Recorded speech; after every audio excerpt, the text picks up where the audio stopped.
Hi, this is part 2 of a very long video that I've broken in half, and part 1 is already uploaded. So if you make it through the first few minutes of this one and you think you might be interested, there's more previous, but they're kind of separate topics. Overall, just to catch you up, I purchased a record player and decided that instead of buying a strobe mat, which would help me to calibrate the speed, I would make my own. So that's part 1. This one is about all the stuff I learned while I was learning how to make a strobe mat. So I hope you watch both, but the long one would have been like an hour long, so it's a time investment. But there's chapter headings that you could zip through if you like. So in advance, thank you for watching. Now on the turntable is the final version of the strobe mat I made in the previous video. Again, if you're curious about it, you can go back to part 1. I also wanted to bring out a couple of the experimental versions. This one has half as many spokes, but they're thicker, because I noticed that the hash marks were kind of blurry. I didn't know if it was a product of the lines or the light. But then I made a strobe mat with the correct amount of spokes, but they're very thin. And it makes a really interesting moire pattern. Look at that. I mean, the pattern I see, it's actually printed on there. And the camera is messing with it too. It's very difficult to capture this, the effect of this in real life. What I'm seeing in real life is different from what you see on the camera because of the frame rate of the camera. Which brings me to the next thing. I was playing with this and I'm thinking, well, okay, so there's 216 spokes. What if I put a little picture at the end of each of these spokes and then put that underneath my little strobe, my little neon light? Would it look like there's lots and lots of little, like an animation, like a progressive animation of a person dancing, or of a rabbit running, or whatever? Would it look like? Would the effect sustain? Would it look like this animation worked? And I didn't. The first thing I knew was making an animation that small. You saw how dim the light was. It was very difficult to see even the spokes. So seeing an animation that small wasn't going to work. So I thought, okay, what about 108? That's fewer. I could make fewer animations, and the effect would still be there because it's a division of 216. But still, that's a lot. So what I did was I made 27 illustrations of a rabbit running. Let's see, I don't want to get them out of order. 27 is a division of 216. So I made these illustrations, and that's I did record that illustration session for YouTube. So there's a video of that, of me doing that and making the illustration. And then I just for that video I just clipped them out and then ran them together really fast, so that it looked like it would work. So then I took those and I put them at the end of each spoke. You see? And even these illustrations are very small. So obviously I clipped them out in Photoshop, and I assembled this illustration in Photoshop. So that is, let me show you what that's all about.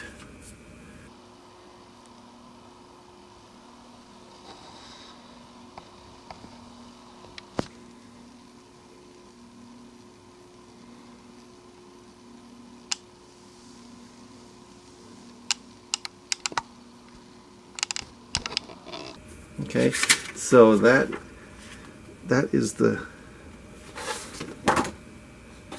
small version, and then this version is the small version that I printed out on my home printer, but my home printer is too small to make a 12-inch piece of paper, or it won't fit a 12-inch piece of paper through, so I had to go to a shop and have them do it. So then I did this.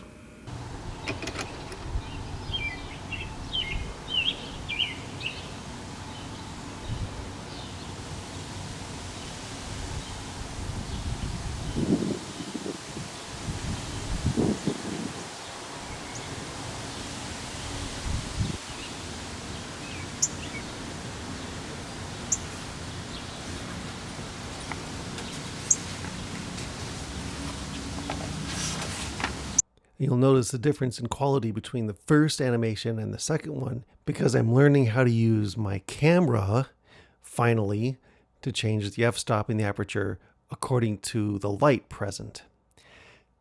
So if there are 32 images on the disk and the camera's running at 30 frames per second, I need to be able to make adjustments so that that little shutter's opening every time an image spins by. So that led me down a rabbit hole, so to speak, playing with all the settings on my camera that I've never played with, and figuring out how many rabbits will fit on the disc and look good. And it turns out 27 actually is a good number. So here is the 27 disc.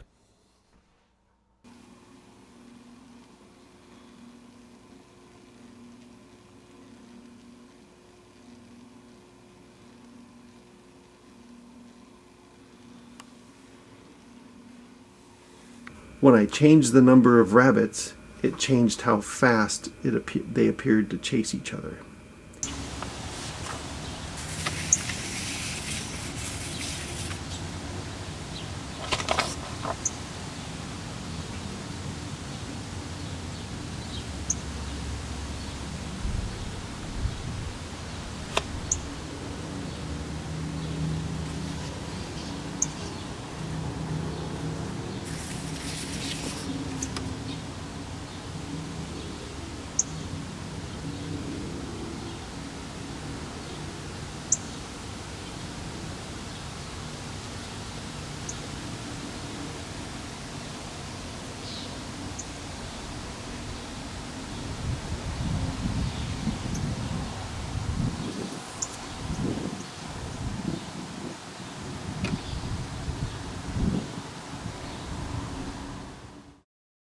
There's one more thing I wanted to do, one more aspect I wanted to explore. I want to see this animation for myself, with my own eyes. And what I've done for you, through the camera, adjusting the f-stop and the aperture and the frame rate, is that I've made it possible for you to see the animation, but I can't see it. I'm looking at it with my own eyes. All I see is a blur, unless I look through that viewfinder. So, what I would need to do conceptually is flash all the lights in this room 32 flashes per second so that I could see each one of those little pictures as it dances around the edge of the disc. But that's not possible. But it is possible for me to make a strobe. I could buy a strobe, but why would I want to buy a strobe just to watch one little disc? I could actually make this an occupation, and no, I'm not going to do that. What I'm going to do is I'm going to make my own strobe. And I have this little device called an Arduino. It's basically an electronics hobbyist playground on a little circuit board. And the people who've developed this Arduino have also developed a way to program it for dummies like me. So I'm going to program an Arduino to make a strobe so that I can see this, so I can flash it on the disc and see the bunnies running. All right, here is a little device called an Arduino, You see it says right there, Arduino. And it is basically just a microcontroller, just this chip right here, that has all these other doodads and all these ports that make it accessible to other devices. So you can control other devices with this. But what I'm going to do is I'm just going to load a program onto this microcontroller that makes an LED light flash 32 times a second. And that will match up to the 32 little pictures on that disk. Hopefully, that's the plan. So it's very simple to do. If you look on the side here, these little numbers correspond to little pins on this PCB that are routed to this microcontroller. So all I have to do is take an LED like these and stick it in these pins and then plug it in. So I will do that right now. Here's the program I'm using, the little sketch, the Arduino sketch. And there's a note up here talking about how I arrived at this number down here. This is the important number. This is what the little microcontroller counts up to before it blinks.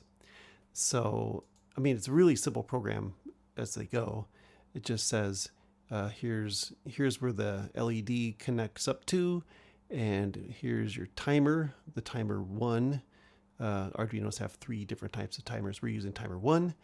And here's how I calculated this number here.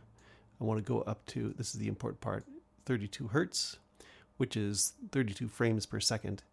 And I've also, because I was curious, I wanted to see what it would look like for 24 hertz and 27 hertz, because 27, if you remember, was the division of 216 that I originally thought I would have to animate under.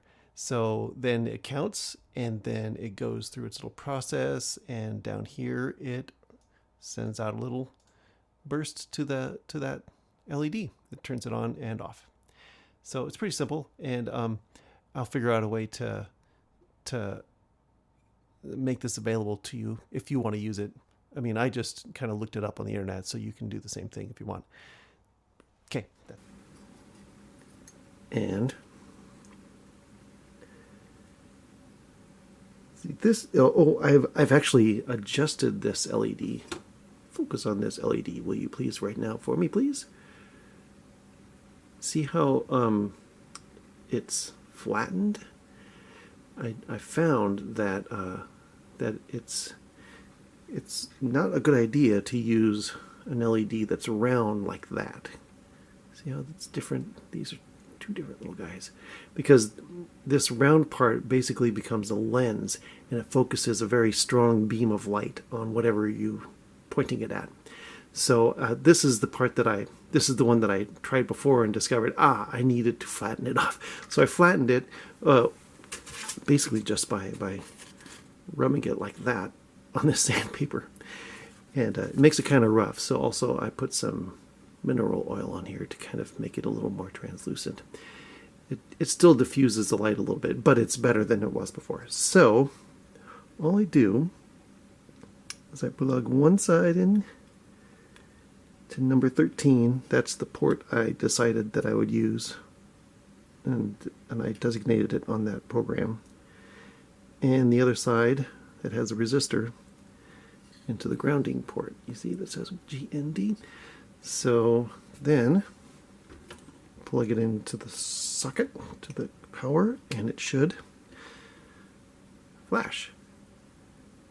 There we go. It's flashing differently on the screen than it does in real life. Right now it's flashing it's flashing really rapidly, 32 times a second. But because of the frame rate on this camera, it's only picking it up. I don't even know what the thing is, but it's working. So I'm going to take this over to the disk and point it at it and see what I can do. Yeah. So you're seeing sort of a blurry image of that rabbit running. But so am I. I'm seeing it with my bare eyes because of this flashing light. But it's actually quite fuzzy for me. And I'm wondering if it's because... Let me see if I can turn off all these lights and maybe that'll change. Yeah, it's a little clearer. There's less interference. But the strangest thing is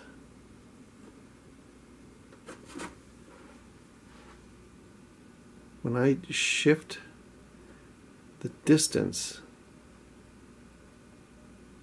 from the light to the disc, it appears that the rabbits are running in a different direction. Like they shift from going counterclockwise. It looks like they're running counterclockwise, and then when I shift the distance of this just a little bit, they go the opposite direction. It's like they're going backwards. Oh, did you see that?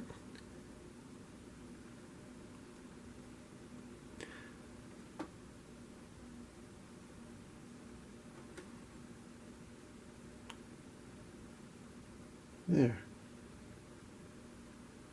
Weird.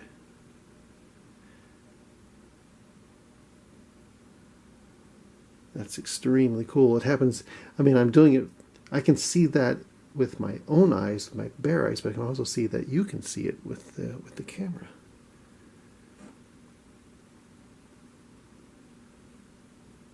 Right there, shifted.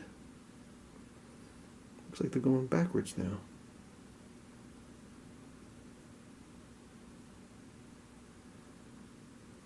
Just by like moving it like a centimeter.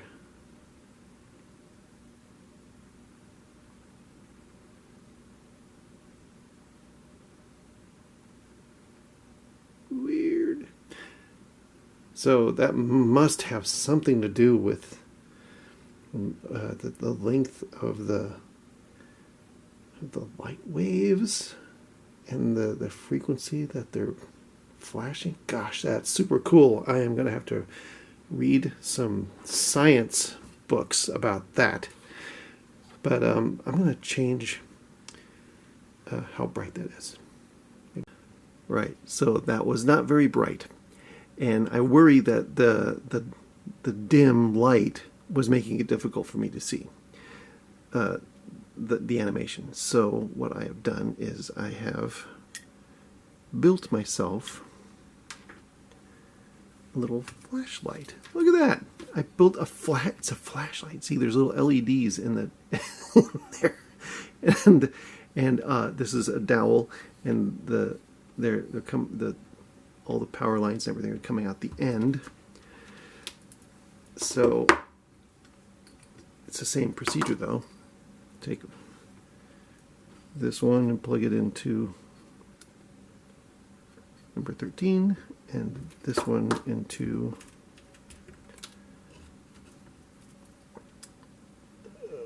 the ground, and it's not flashing yet because I'm using a transistor driver for this. So let me just get power supply. There we go. There we go. That's very much brighter. And again, what you're seeing is woo, woo, woo, woo. But what I'm seeing is really fast. Sorry, I can't show you exactly what I'm seeing. I might try. Let me just see if I can adjust the frame rate on this camera. Yeah, I switched cameras, and it's not working any better with this camera than it was with the other one, and it's probably due to my lack of education about how to use cameras. But suffice it to say that this is flashing, and I am seeing the animation with my own eyes too, as you're seeing it on the camera, even though I'm not seeing that banding across the screen. So that's the end of that little experiment. And now I have a flashlight that flashes. And I can change the rate of flashing by just using a computer program and adjusting it manually, incrementally, 1 hertz at a time. Thank you for sticking with me for this long. There's one more issue I wanted to discuss, to explore. And it has to do with the wimpy little motor that they install in these cheap turntables. I'm concerned that putting different weights on the platter will affect how fast the motor spins it. So let me turn around and show you what I mean. All right, so my concern was we're going to take a vinyl record and we're going to put it on a turntable and we're going to move the arm over and play it. And it needs to be running the right speed in order to reproduce the sound that the person who recorded the record intended it. So we take a little piece of paper and we put it on top of that record and we calibrate the motor inside to be running the right speed. Now, I have printed this piece of paper on a piece of acrylic, a little 1/8" piece of acrylic, and I was concerned that the acrylic, it just feels like it's a different weight than a record. So I'm gonna, last second idea, I'm just gonna do a test of how much this weighs compared to a record. So I'm gonna lower this down so you can see. Okay, that's at 0, and I'm gonna put this strobe light on there. You can't see it because it's shaded, so I'm going to use my flashlight. 268. Then I'm going to take a vinyl record. Here's a vinyl record. I'll put that on there. 134. So that's exactly twice. Isn't that weird? It's strange. So it is heavier, and the question is, will the weight change the calibration?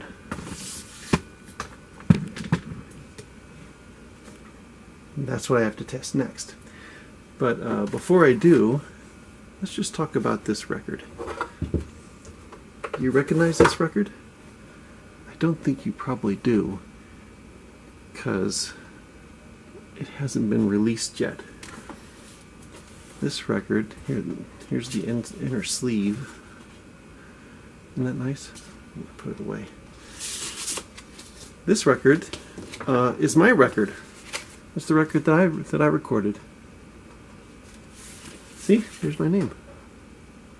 And it's called The 9 Letters of Ethelbrid to the Collective. And this is a painting that I made. And there's a drawing I made, and there's words that I wrote. And this is these are the names of the songs on there. And they're all synthesizer songs. There's no voices on there. It's just all synths. And this is available through a company called Elastic Stage, which took my recordings and pressed them onto that vinyl record. They also made CDs of it too. So you can go to Elastic Stage and look up my name and buy the record, or, which is what I think I will do, I'm going to play this. I'm just going to play this record on YouTube. I'll play side 1, and then I'll flip it over and play side 2. So you can hear it for free. Because this costs like $30. $30 just for this record. That's so much money. So, I don't know. If you listen to it whenever I record this this listening session. If you like it, then you can go buy it. But I wouldn't recommend going to buy it, because really, I mean, I've listened to this a few times and I don't think it's very good. I could make a better one. So this will be, this is good. This is a good one, but just wait for the next one. I'm not a very good salesperson, and someone told me that I should be doing some promotion. So that's what I've done here. But to get back to the real information, does it matter if this is twice as heavy when I calibrate it?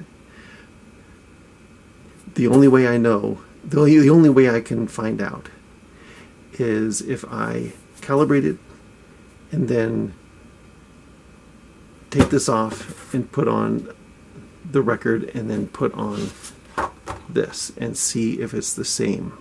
That's the only way I know. So let's find out. Okay. Let's see if this is calibrated. I think I calibrated this one to the right. Yeah, that is stationary. Okay. So that is the right speed. And then I'll put Patrick Bartmess's album on here. And a piece of paper. Very light.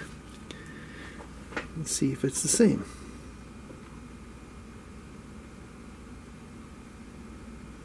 Oh, it's not.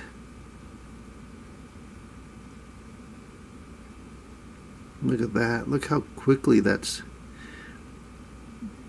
shifting. So I'm going to have to go with the paper version rather than the acrylic version, unless I get a 1/16 of an inch acrylic. So I'm just going to use my little screwdriver and adjust this so that it's the right. Ooh, that's too much.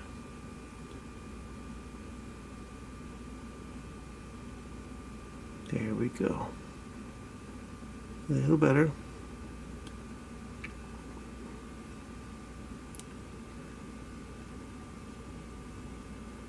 There we go.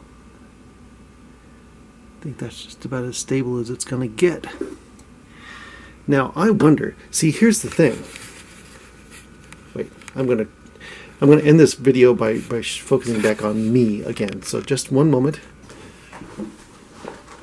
Well, I wanted to show the record that started all this to give the artists some recognition. It's called Builders, and the name of the album is Neverlasting. And Builders is Bill Doreen, Alex McManus, and Matt Swanson. Bill Doreen, Alex McManus, and Matt Swanson. And this is the album that was given to me to listen to, and that I had to buy a record album for. I mean, a record player for. So even this one feels a little bit lighter than mine. And because I wanted to know, purely for research, I went out and bought a couple more albums at Barnes and Noble, and even they are a little bit heavier than the one that was made by Elastic Stage for me. So it may be that I'm going to need to, if I really wanted to be a purist about this thing, and this is, I mean, obviously this is a very niche problem, and it's probably something that nobody else would really even be concerned about. I just wanted to follow it all the way through to the logical conclusion, to explore the very bottom of the issue. I would have to reach under there and adjust that motor an itsy beatsy bit every time I put on a new album, just to make sure it was being played at the right speed. And I don't think I'll do that. And that's why I think the high-end record players have a fine motor adjustment tool built into it, and have the etching on the side of the platter so that you could make the adjustment there at the very moment, because it's a pain to find that little hole and to stick your screwdriver up there and do that little thing. So I just thought it would be interesting to share that whole process, especially the joy of animation, because seeing that little rabbit running was a thrill. And that was the peak of the experience for me. So I hope you enjoyed it too. Hope it wasn't too long. I'm sure you skipped through it. I put chapter things in there, so because I know that's the way people do things. But thank you for watching.